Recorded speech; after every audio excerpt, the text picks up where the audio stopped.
Hello there, my name's Gary, and I thought I'd take you through a new module that I've just bought. Yes, bought, I didn't get it sent to me, so it's not a review or a paid review or anything, it's just purely something I like the look of and thought it would fit into my workflow. And it's the Cosmos Quencer.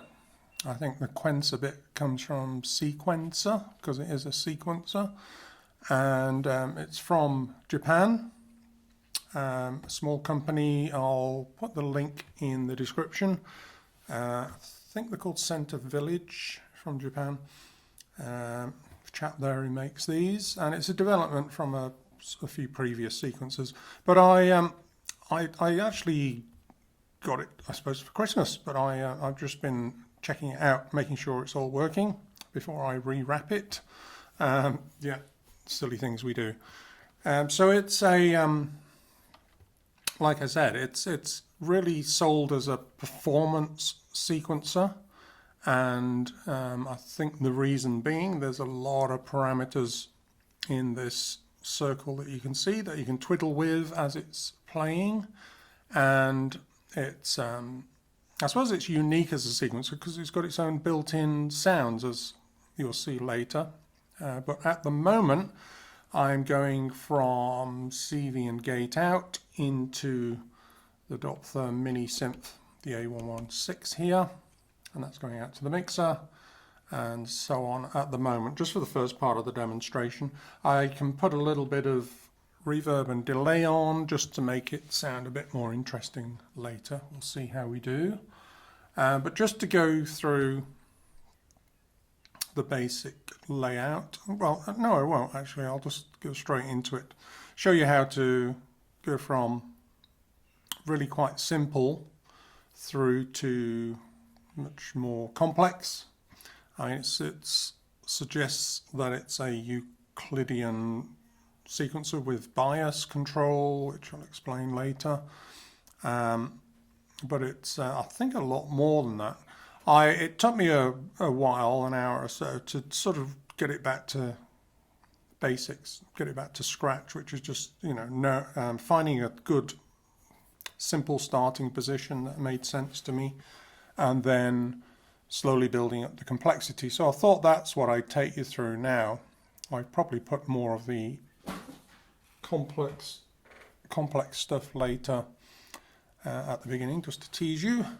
But let's go through some of the main things here. There's 1, 2, 3, 4, 5, 6, 7, 8 main knobs that you can turn on here, and they have, most importantly, you press the function key down the bottom, and they have submenus. There's also a randomizing feature which allows you to press this and then choose any of the parameters, including the function versions, the submenus, to randomize those. There's also modulation, and then it's got its own built-in clock, but I'm running it from PAMS at the moment. Clock 5 up here, which is just doing a basic beat, 130 beats a minute. I'm also running a the same beat of clock off to a kick snare combo, just so we can hear it in tandem. But let's go through. So this is like chapter 1, I suppose. Let's just go through the basics of what's going on here. So like I said, the sound's coming from the mini synth, not the built-in one for the moment. So the first one is called fill, and this is really the density of the notes. So as I turn it up, it basically means that whatever settings you've got, that's how many notes will play, from nothing through to degrees of more of them. Then there's the length of the sequence, and the length is very much 1 to 8, but within those 8, of course, you can see I've just turned it up to 4 there. It's quite sensitive, these controls, so tiny movements. So I think in a performance where you may be some way from your gear, these very fractional movements might be an issue. But and also I'd like it on the left side, a bit like my balloon, where I can operate it with one hand. So I've been obviously using the left hand to change these, but it gets a bit more complicated when you're pressing the function key with one hand and trying to do adjustments with two fingers, but I mean it's possible. Anyway, so the density, top one, and then the length. So the density, if I decrease the density gradually, you'll see that less notes play during that 4-step sequence. So that's really simple. The interest comes, let's go over to this left control here, which is scale. So I'm actually going to set it, as I turn it, it goes from root note to root 4/5, and then a pentatonic. So we'll just stick with a pentatonic for the moment, like 5 notes. So it's chosen a note and it's playing it just that one note. So that's where we need to go to this control, which is the range, and increase the potential for it to choose different notes out of that scale. And you can see as it goes super high, it's going to increase the octaves, and you get a visual indication. Now, and you can also go in reverse, so if you're looking more at bass lines and things, you can take the range much lower, but that really depends on your pitch setting of your module. Another way of doing that, so that's range. Another way is to actually shift. This button here is the shifting the whole thing up and down. So if I shift it into the red, a lot of these are bipolar, meaning they go negative and positive. So I can go to the bass range and then much higher. So we'll leave them there for the moment. I'm going to add a little bit of reverb just because it's a little bit boring, that sound. Quite a long reverb, that. Just increase the decay of the sound, bit of filtering. Right, so hopefully you're following so far. If I increase the length to something like, I did say 8 steps before, it's actually 16 because each of the knobs is a division between them, so 16 steps. Apologies there. So you can hear as I increase the length to say 8 steps, the density has a significant effect now, and this is where it goes into the Euclidean. So as I decrease the density, then more of this Euclidean nature comes into play, which is basically dividing the steps between the overall length.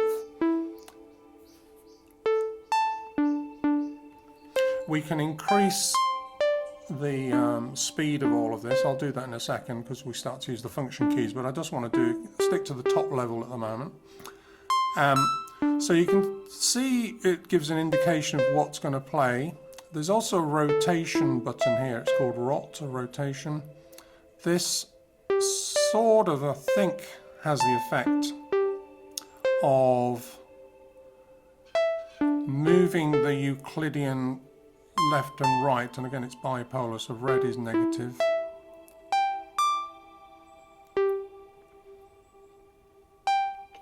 So we'll increase the density for the moment, just have more notes.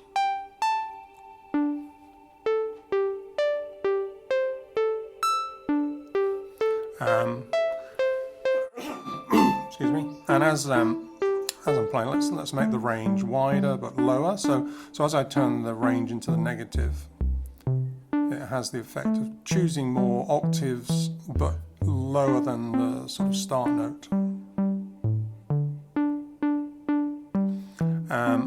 Right, explain most of the top level controls. The pattern one. So this is a built-in, I think, 16 patterns, and they're not really that important. I think it's just shapes of notes. So as I turn this, I don't know if you can see, I'm trying to do it so you can see what's happening on this. You can see it gives an indication from 1 to 16 of the pattern, the basic pattern that's being used as a seed. I suppose I think of it as a seed rather than, it's not an actual series of notes. So stick with that one. I'm not sure of the numbers. I suppose you can work it out. 1, 2, 3, 4, 5, 6, so that'd be 12, I suppose. So the pattern one gives a slightly different feel to what's being played. And then we've got, I'll explain the scale, but the bias, this is something that pushes the Euclidean, so rather than spreading it evenly across the length, let's increase the length to slightly longer, and you can see there's more gaps there. The bias sort of pushes it towards one end of that range, so rather than evenly distributed, like I said, if I push the bias up into the positive direction, you can see it's made the notes more bunched up over on the left side. I hope it's coming through on the camera. And if I go into the negative direction, likewise it pushes them in this direction. So that'll come into play more later when you just want a variety of sequences. Right, the first one I put a bit of delay on this. A little bit more sustain. Right, so that's the main top level controls. The next one is where you press the function key and still adjust these.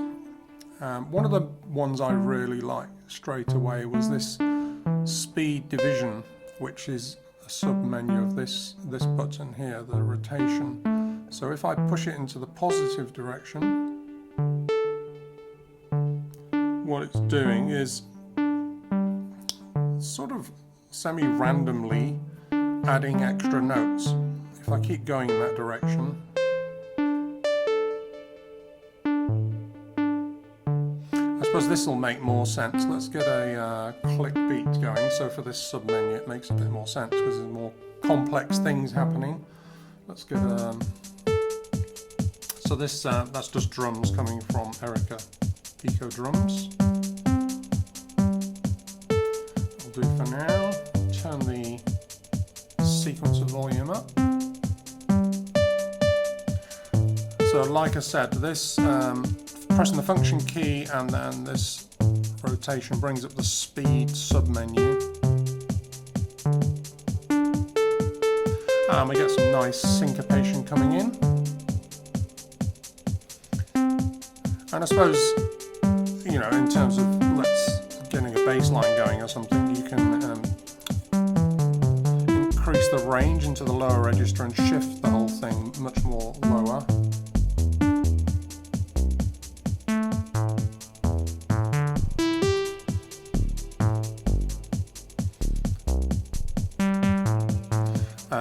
So I made the range positive, but the shift were sort of full low end.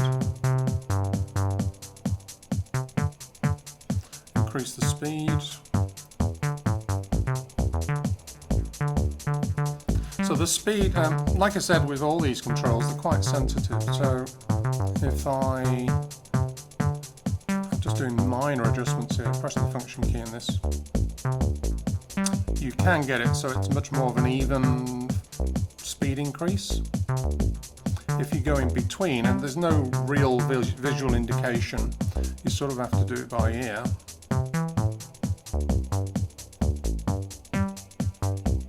So there it sounds like you're getting some extra doubling notes, rather than, I think it was actually introducing some almost polyrhythmic things. If we increase the density,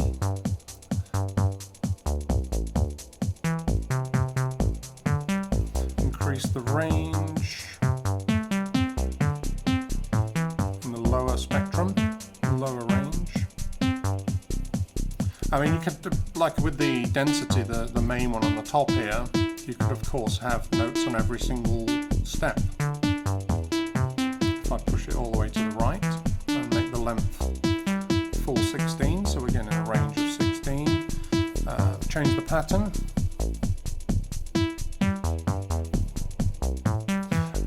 If we randomize the pattern, then of course we can get it changing the sequence of notes constantly.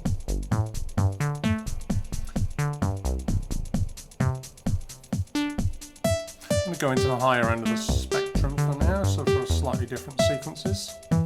Again, on the speed one, I think this would be one I would use quite a lot, just to vary the tempo of the sequence, so in performance.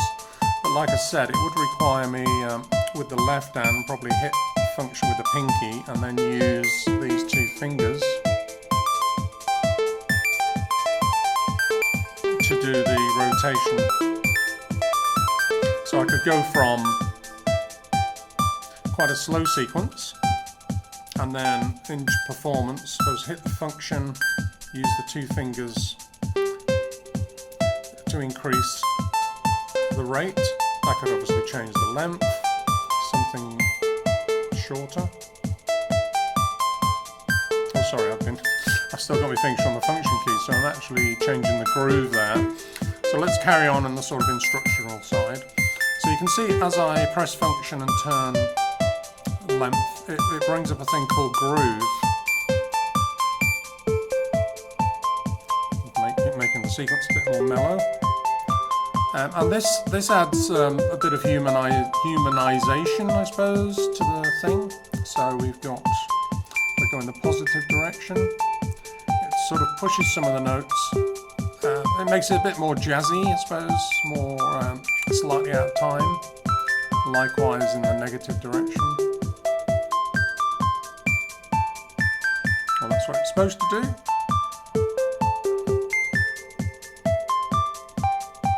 Oh yeah, you can hear some notes that are slightly off. I'll just lower the register a minute. So let's put groove back to 0, because there are some points where you keep adding these layers and it gets much more too complicated and see what's going on. A lot of it is about this density.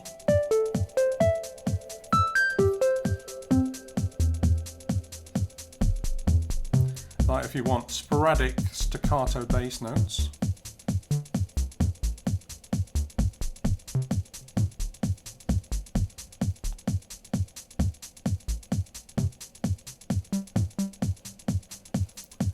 Just turn it up. I'm controlling the envelope, of course, from the module itself here.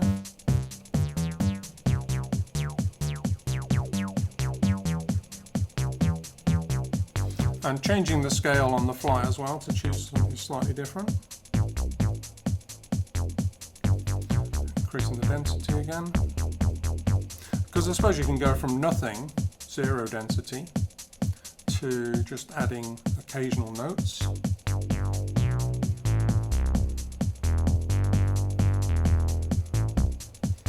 So I think there's a bit of groove coming in there. Some notes are slightly misplaced. I suppose this is one of the slight drawbacks, is when you want to zero in on something, remove it, you've got this compressing function key to get the groove sub-menu. I'm never quite sure if you're in the 0 spot.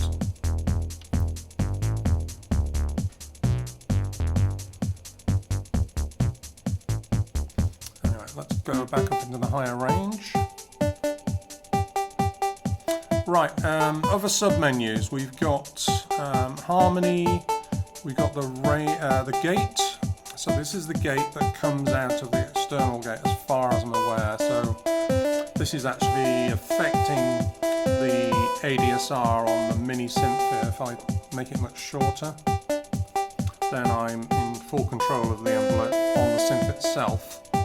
But it might be useful for some bits of gear to, for example, have a much longer gate. And it's quite a nice performance thing to go from a staccato sound.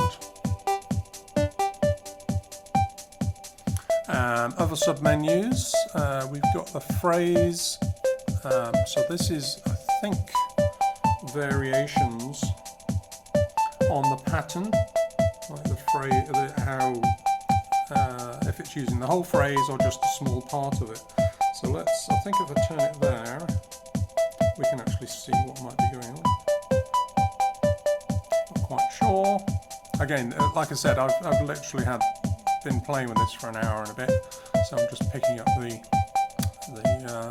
main ideas. So length we've got 16 steps. Density, it's quite a lot playing. Bias, like I said, shifts most of the notes to one side of the Euclidean circle, Euclidean rhythm, and you do get a visual indication of where it's set. So if you wanted it to be more middly, then you wouldn't have any colour there. So the other key feature, and I don't want to go on too long just about this basic before randomization. So the other key feature is the built-in sound. So if I turn off the drums and this synth, I'll just take them down. I'm now going to turn up a built-in oscillator, and that's one of the nice things is there's not many sequencers I can think of that have a sound built in, and this has got 16 waveforms. It's just going to the mixer, and it sounds like this. So to change the waveform, we go into the sub-menu of the top one. We'll choose some different ones.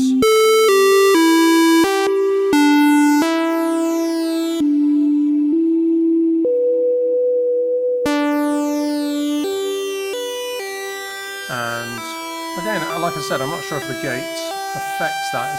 That's the external gate. So that should be duplicating this synth. So what I'll do is I'll pan this sound to one side and the mini synth to the other. Then really nice feature, let's choose a more softer sound.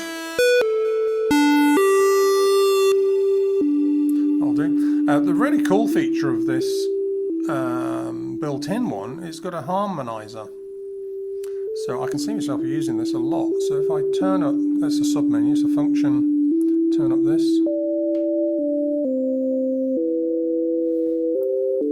So it's using the scale that I've set, which is currently, let's in fact go back to the pentatonic. It's using that bit of reverb. And then slow it down, so you can get a really interesting choral effect, perhaps. Really cool. And then, of course, we've got control over the range. Let's drop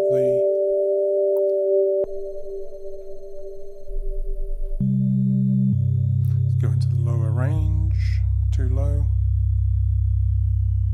I still got to work out when certain things kick in. So if you change the range and the shift, the overall position of the pitch, does it wait for a full rotation before it does the change, or instantaneous? Still not quite sure of things like that. But that's kind of cool with the harmonizing feature. I've still got to learn what each of them do. So that's position 4. Of course, it's not going to send it out of the main CV, because that's purely a single voltage, which is going to be picked up by, in this case,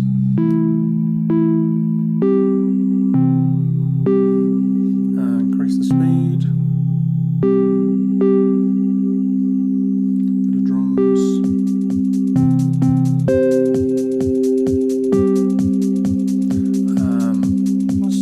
Length, so we get something more repetitive and reduce the density within that. To change the waveform of the built-in one.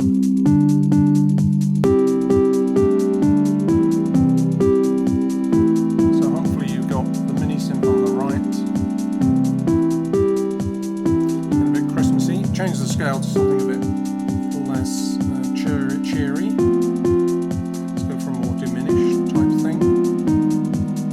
The waveform into something a bit more hardcore. And of course you can modulate this.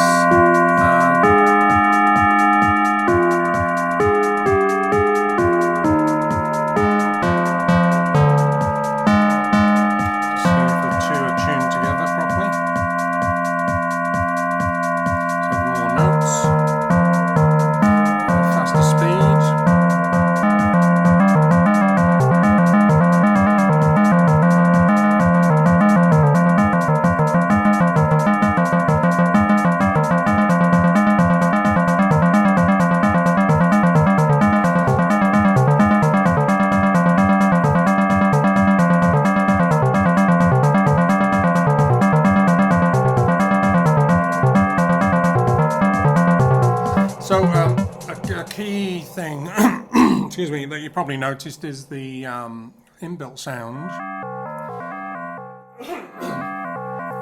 The inbuilt sound is rather, sorry, it has no envelope, so I've still got to work that out. I'm sure there's a way of making that more like that one, which is the mini synth with its own envelope. So let's, just to finish on, let's go sort of a bit crazy, a little bit of harmony, a better waveform.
Okay, so just having a play there. I did press the random button, and you can see it gives you an indication of which things you've randomized. So I did randomize the gate length, the shift, so it was changing the overall pitch range. I was changing the randomize the phrase, so it was choosing slightly different patterns, different seeds, and I also chose the scale rate. So I think this is something to do with the a bias within the scale, something like that. I'll need to work that one out. I did change the randomize the waveform as well, and you can see it's bipolar. So so the randomization has directions across the waveforms in this case, but that was on its inbuilt sound. But anyway, I hope that did I say that right? I hope that was a nice introduction. I'll probably do another one once I've got under the bonnet a bit more, particularly on the modulations. Obviously I've got to reset modulations and here, so you can modulate any parameter externally as well. It's got its, what else might I get under the bonnet with? Oh yeah, so there's very pretty mode, which does the system settings. So that's, and it has got a touch sensitivity. I didn't mention that, but you can see you can touch these little petals and it does toggle them on and off. So that does actually happen. I think when I'm not in that mode, for example, when I press the function here, see the little yellow light there, if I touch that one, it switches to this one. So I'm not sure what that indicates when you've got a petal lit up, and I need to work some of those things out as well.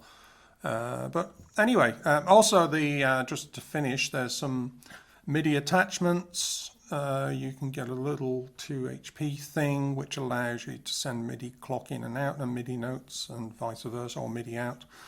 And there's other things that synchronize different modules together. But I think as a standalone performance thing, it'll be pretty good for me, because it's the Bloom, for example, the one above, I don't know if you can see it on the camera, yeah, just about, is from Qubit, is much more of a sort of it's a little fixed. I mean, it's got branches which give you a little bit of variation of the sequences, but it's very much dial in a note per step as you turn these, and then you get the subtle variations which you can, you know, depending on how long the loop is and things.